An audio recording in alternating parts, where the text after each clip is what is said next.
Pada musim kemarin, yaitu musim 2024-2025, Hornets merupakan salah satu tim terburuk di NBA, hanya mampu meraih 19 kemenangan dari total 82 pertandingan.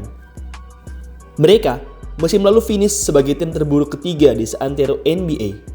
Hanya ada dua tim yang lebih buruk dari mereka di musim lalu, yaitu Utah Jazz yang hanya mampu meraih 17 kemenangan dan Washington Wizards yang cuma bisa meraih 18 kemenangan. Di musim 2025-2026 ini pun, Hornets juga mengawali musim mereka dengan amat buruk. Tercatat, dari bulan Oktober sampai Desember 2025, mereka hanya mampu meraih 11 kemenangan dari total 33 pertandingan yang ada. Ada beberapa faktor yang menjadi penyebab rapuhnya mereka di awal musim. Yang pertama adalah masalah pertahanan yang rapuh. Hornets merupakan tim yang dipenuhi dengan fast break. Pelatih mereka, Charles Lee, menyukai gaya permainan offense cepat. Sayangnya, pemain Hornets tidak bisa kembali defense dengan tepat waktu. Pergerakan cepat dalam offense memakan tenaga mereka, dan akibat hal tersebut, mereka pun jadi sering ketinggalan dalam defense. Bulan November 2025 kemarin menjadi bulan yang berat untuk mereka. Mereka tidak hanya mengalami banyak kekalahan saja, tapi juga menjadi salah satu tim dengan defensive rating terburuk di liga. Alasan kedua adalah karena absennya LaMelo Ball. Melo memang tidak sepenuhnya absen di 3 bulan pertamanya di Hornets. Meski begitu, ia tercatat beberapa kali absen. Ankle-nya mengalami masalah di 3 bulan pertama ini, membuat dirinya harus istirahat dan terpaksa tidak bisa bermain. Alasan berikutnya adalah karena jadwal yang berat. Hornets mengalami jadwal yang cukup berat di 3 bulan pertama mereka di musim 2025-2026 ini, khususnya di bulan November 2025. Mereka tidak hanya harus menghadapi jadwal yang super ketat dan berdekatan, tapi mereka juga dihadapi dengan tim-tim kelas atas seperti Boston Celtics dan Cleveland Cavaliers.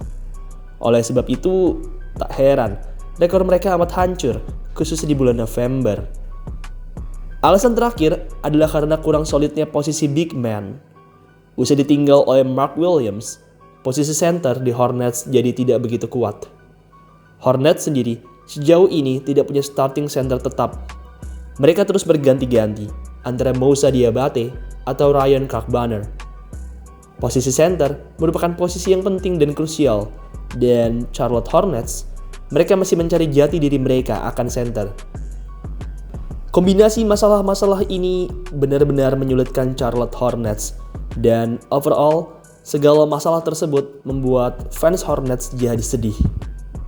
Mereka mengira Hornets akan kembali terpuruk layaknya musim lalu, tapi untungnya Hornets berhasil bangkit.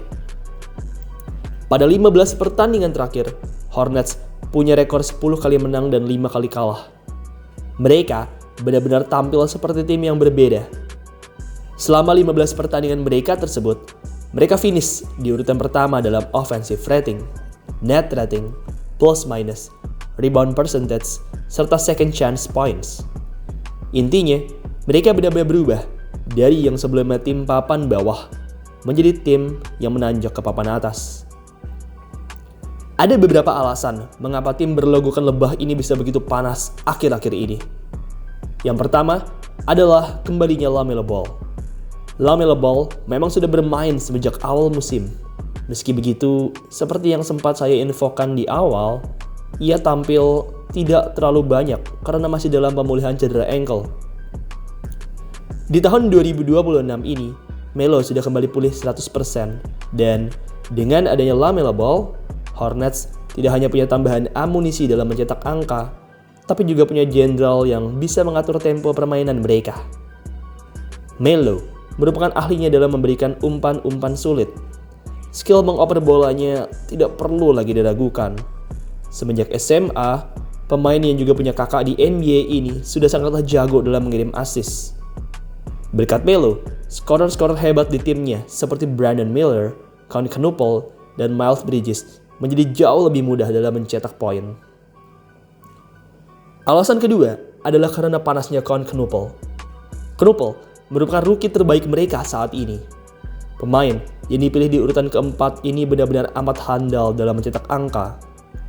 Sejauh ini, ex-pemain Duke ini merupakan skorer terbaik ketiga di Hornets dengan 18,9 points per game. Ia juga tampil cukup apik dalam rebound dan assist dengan masing-masing 5,4 rebound dan 3,6 assist per game. Yang luar biasa dari Knuppel ini adalah efisiensinya. Ia hampir masuk ke 50-40-90 club. Sejauh ini, ia mencatatkan catatan yang amat baik, yaitu 48% field goals, 42% 3 points, dan 90% free throw. Jika saja, seandainya ia bisa membuat field goal percentage yang menjadi 50% di akhir musim nanti, maka ia akan membuat sejarah sebagai pemain baru pertama yang masuk ke dalam 50-40-90 club. Selain Knuppel, rookie Charlotte Hornets yang lain, Zion James, juga tampil baik. Pemain yang terpilih di ronde kedua ini berhasil tampil solid dalam mencetak angka dan mengirim rebound. James juga punya defense yang baik.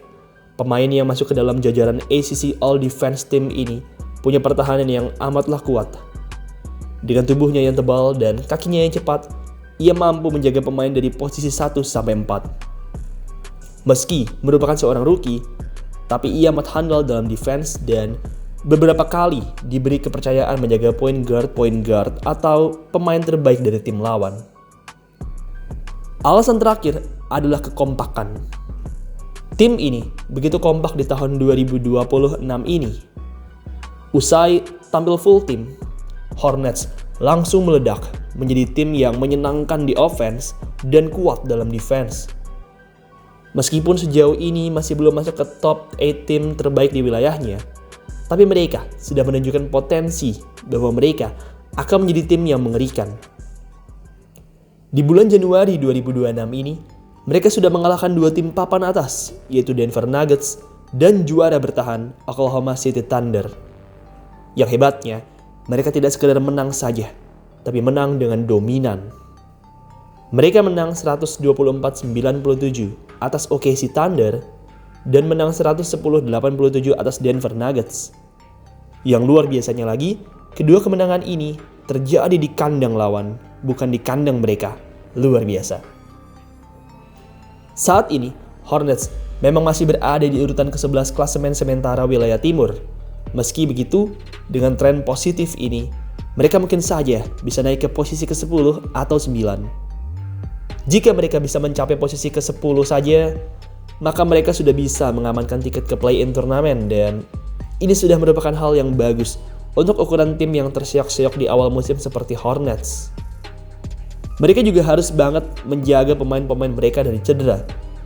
Pemain-pemain inti seperti Brandon Miller, LaMelo Ball, Knuppel, serta Miles Bridges harus tetap sehat sampai akhir musim. Karena dengan sehat dan kompaknya mereka, Hornets terbukti bisa menjadi tim yang mengerikan di NBA. Di bulan Februari, lawan-lawan yang mereka hadapi cukup berat. Houston Rockets dan Detroit Pistons merupakan beberapa contoh tim papan atas yang akan mereka hadapi. Apakah mereka bisa menghadapi Februari segarang seperti di bulan Januari? Mari kita tunggu. Baiklah, demikian video pada hari ini. BTW guys, buat kalian yang lagi nyari tempat bikin jersey basket custom, maka AZ Sportwear jawabannya. Di AZ Sportwear, teman-teman bisa custom jersey dengan desain dan warna apapun. Cocok banget buat teman-teman yang pengen bikin jersey basket untuk tim atau untuk iseng-iseng. Oh iya, sekarang AZ juga ada sepatu nih, namanya AZ Fast. AZ Fast sendiri saat ini tersedia dalam berbagai warna, antara lain Summer White, Pearl Black, Moon Black, Bloomy Pink, Sakura Pink, serta Blackout.